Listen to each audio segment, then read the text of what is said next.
Hello and welcome to TheMan Games. This is another episode of Fun with Figures. Today we're looking at 5 of the WWE figures. So we're going to start off today with the game Triple H.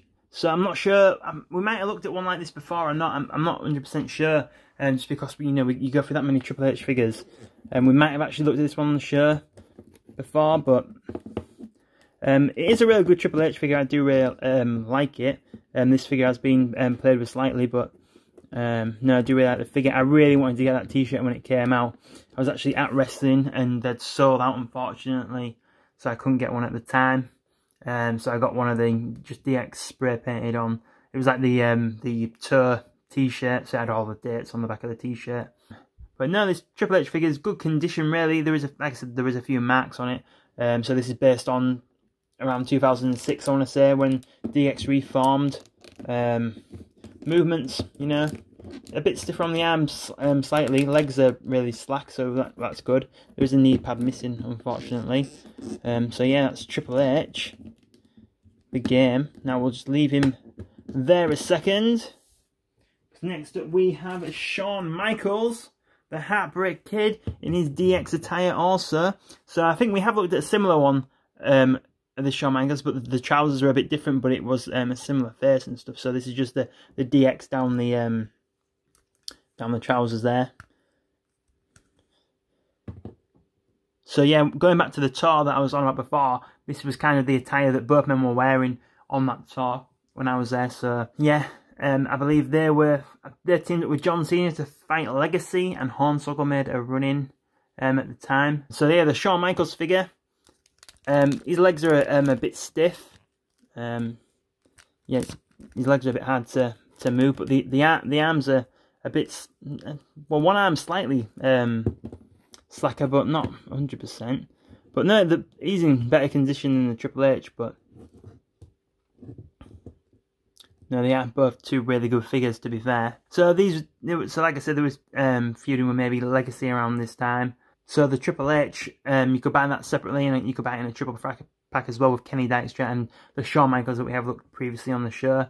Yeah, I think the Shawn Michaels one, he was just a separate one in the Ruthless Aggression range, which the Triple H sold separately one probably was in that range as well. So yeah, DX to start the show off today. So next up we have Brock Lesnar. So I believe this was sorry, I'm trying out a new camera, and the actual lens part's in a different place than normal, so that's maybe why things are a little bit off-centered.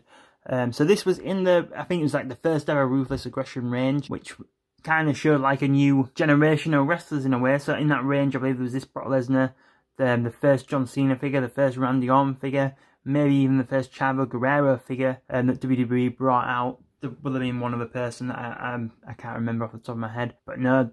I remember when these figures came out, I was a bit like, wow, these are like the next generation of figures, kind of. So I had the Randy Orton in that range of figures, I believe. But this Brock Lesnar figure is missing a few tattoos, to be honest. The tattoo down the back's there, but I think it's a bit small, really. The movements in the arms and the legs are quite good. Obviously now he has the tattoo down the front, but obviously he didn't get that lit until he left the WWE. The first time. I've done it again, I've set it off center again. So yeah, this was based on when he first came in, and he was with Paul Heyman, and he was destroying the Hardy Boys, and he later went on to beat The Rock for the WWE Championship. He also won the King of the Ring, beating RVD in the final. So the next figure, Brock Lesnar, after that was in the King of the Ring set, which was based on, the Brock Lesnar that I just spoke about winning the King of the Ring.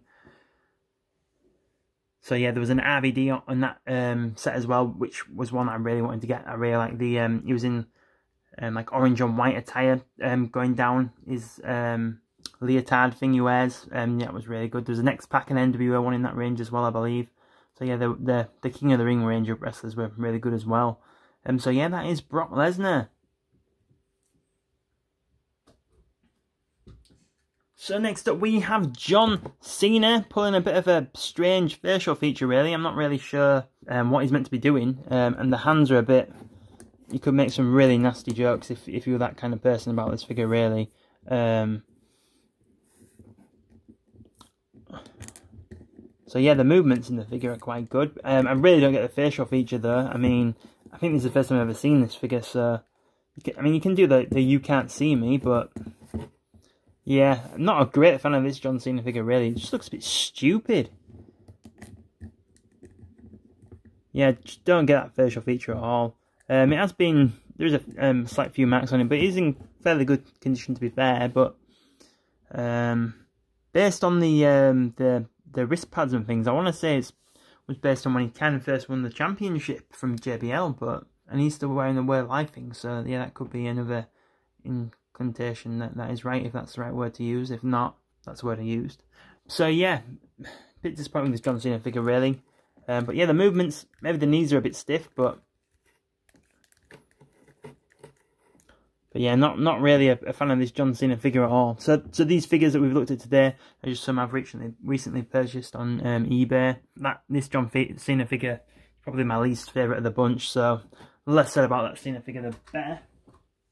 Now, lastly on today's episode, it is a rare Mysterio figure. So we have looked at one similar like this, but it was in like a brown mask and brown attire, should we say.